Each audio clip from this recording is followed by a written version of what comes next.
Plele satu deh. Pasti ada bubuk. Nah, ini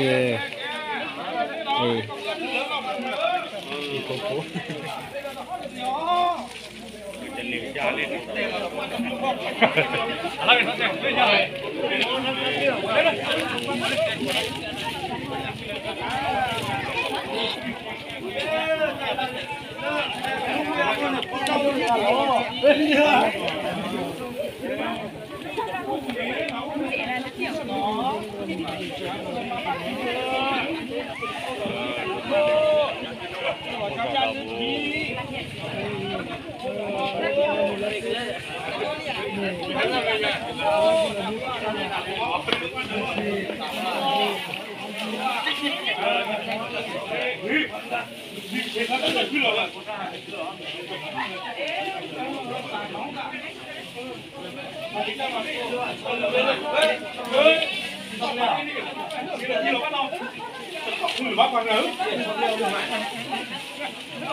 Bubung coli.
Pakai nyok arah dulu loh.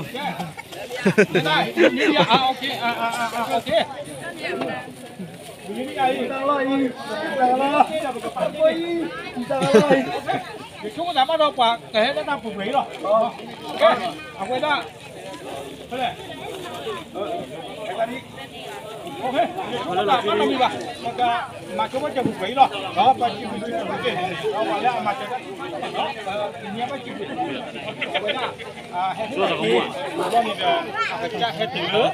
Đó, là quay hết lò. Nó chờ người ta sẽ có như đó. Nó ok, ta có cái đi. Đó mà chắc là cái toàn đời chúng ta lúc ta không được. Mà cầm mà cái tơ chỉ thì thấy rồi. Nó có chúng ta lý trên cái mặt quản lý ngay cái được và cái lòng ta kiểu cái từ đó muốn vào đó. Đó. Ok, làm được.